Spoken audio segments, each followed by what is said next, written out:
if you look at their numbers so far this season, they're actually better than that year when they had an undefeated regular season. Now, in case you forgot, that was the year Spygate allegations were swirling. We all know by now the Patriots are even better when their back is against the wall. It appears they don't just want to win, but win big. With Deflategate in their hindsight, sort of, it looks like something special could potentially happen yet again. It's New England versus everybody. Skip, what are the chances this Patriots team goes 16-0?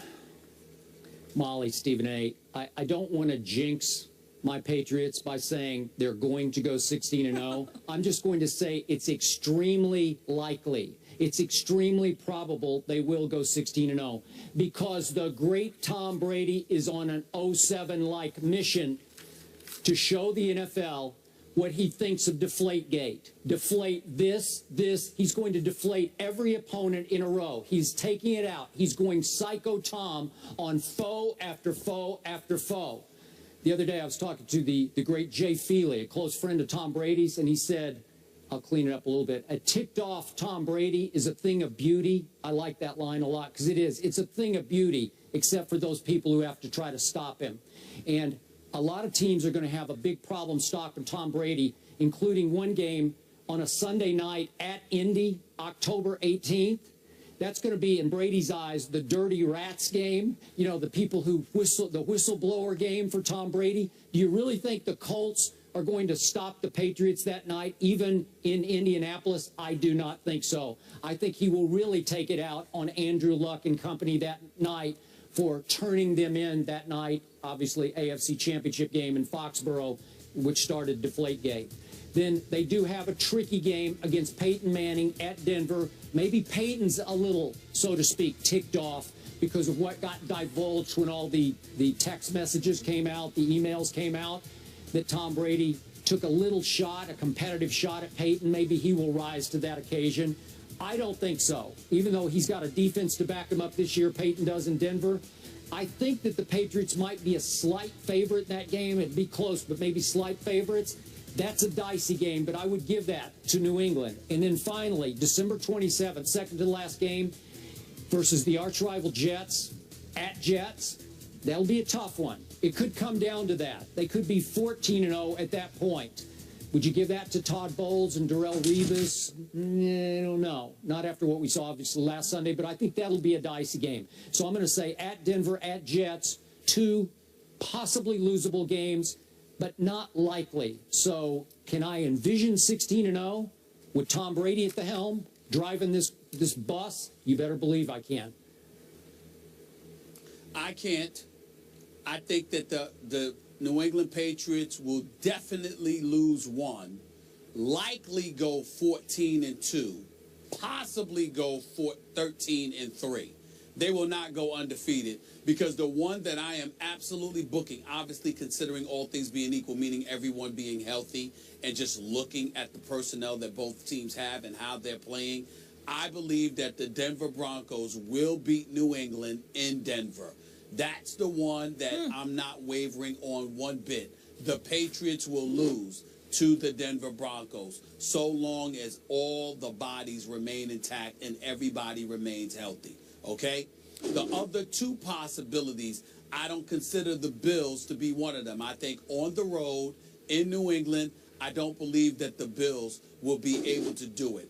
I think that the Jets have a shot. They'll get annihilated at MetLife Stadium, in New England. But I think at MetLife Stadium on December 27th, I believe the Jets have a chance at winning that game. Yep. And I do believe that the other game that I'm going to look at is I think the Giants have a chance of beating the Patriots on November 15th. I'm surprised you didn't bring that up right away. That's the one I circled for you. Right. I thought you'd go right to that game.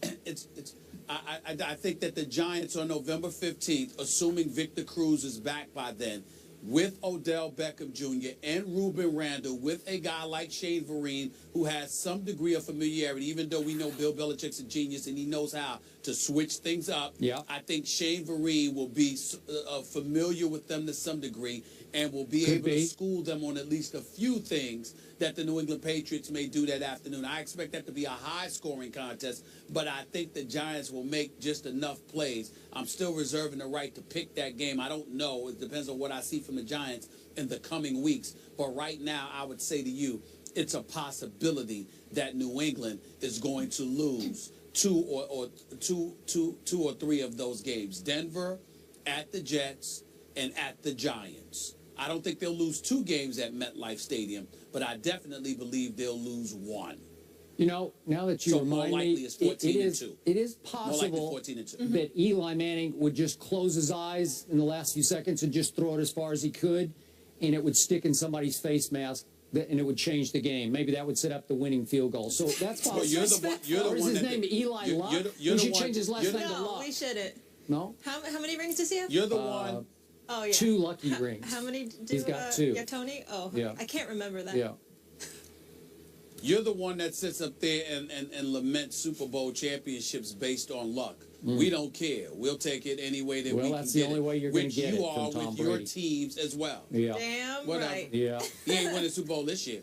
All right, Stephen A. says the Patriots will go Not if he 14 runs into 2. Seattle. Skip says highly likely they'll go 16 0, and I will keep mine to myself so I don't jinx anybody. Thank you. So, completed his 12th career fourth-quarter overtime comeback Sunday, mostly due to the fact that he had time to throw. Now, stay with me here. Luck was pressured on 13 of his 22 dropbacks in the first 3 quarters, including his second interception, but was pressured on just 2 of his 14 fourth-quarter dropbacks. So Luck now has 30 turnovers since the start of the 2014 season, the most in the NFL during that span. Stephen A., are you still as high on Luck?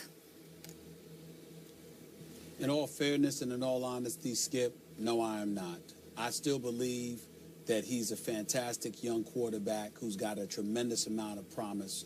And I love his guts. In the fourth quarter alone, what are the numbers here? 11 for 13, 144 yards, 2 touchdowns inside of 59 seconds, thanks to Dwight Lowry's second interception of the game. He showed up when it counted most, and he deserves a lot of credit for that. But these turnovers that he continues to make put Indianapolis in a hole. Now, I've been on the record saying on many, many occasions, they need to help him out. They need to protect him better.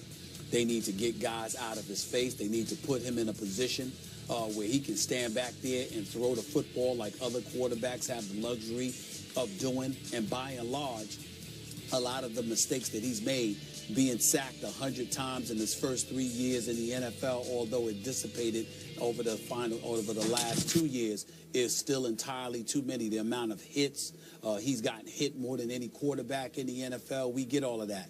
But knowing this, he still runs out of the pocket, and it ain't just interceptions. He's fumbling the ball when he gets hit. He's scrambling, and he's not protecting the ball the way that he should. And it seemed over the course of a couple of games this season to have become more of a mental issue as anything else. Sort of praying, Skip, that you don't make those mistakes rather than just playing. The first 3 years that he played in the NFL, I just saw a guy trying to overcompensate and make things happen, leading his team to 3 consecutive 11-5 seasons and advancements in the postseason each year. What I've seen this year thus far, with the exception of that fourth quarter on Sunday against Tennessee, I saw a guy that seems mentally warped, literally afraid of the next mistake he's going to make. Wow. I don't see the same Andrew Luck mentally, and he's going to have to overcome that. He's young. It's no reason to panic or anything like that. I'm just acknowledging that for the first time, I'm seeing things that I did not see before, and that has to change if he's going to be the quarterback I and many others profess to you that he is going to be. So you're conceding a little bit that I wasn't just being a hater when I called it a premature coronation of Andrew Luck, the turnover machine that he has been for the past, really, 4 years. Well, I wouldn't go that far because I just said to you that the things that I'm seeing now I didn't see before. I thought when you were saying that before, you were seeing things you wanted to see. I think right now Andrew Luck has made you a prophet because now the things that you were swearing about, which to me did not exist before, suddenly have come into existence, and I think they're relevant now. Okay, but he did have the second most turnovers in all of pro football to Mark Sanchez when Luck was a rookie. And then that continued into last year where he had the second most turnovers to Jay Cutler, your favorite quarterback. So I'm just reacting to what I see. I still didn't care about any of that. Okay. I didn't care about that. I care about it now because he's got Moncrief with T.Y. Hilton, with Fleener and those boys, and he's got Frank Gore. He didn't have that before. There's no excuse for him doing it now. He was overcompensating in the past. Now he's just messing up. Okay, but he has been held upright a little bit by the fact that he's played in the AFC South, and he's 17-2 against the AFC South. So that's been his buoy so far in pro football, right? Yep. Okay. Buoy, I like that name. Yeah. That was pretty smooth. All right, up next we stay in the AFC, guys. Steve Smith Sr. says the Ravens' D needs to step their game up. How is his team going to react? And these two, we'll get into that coming up.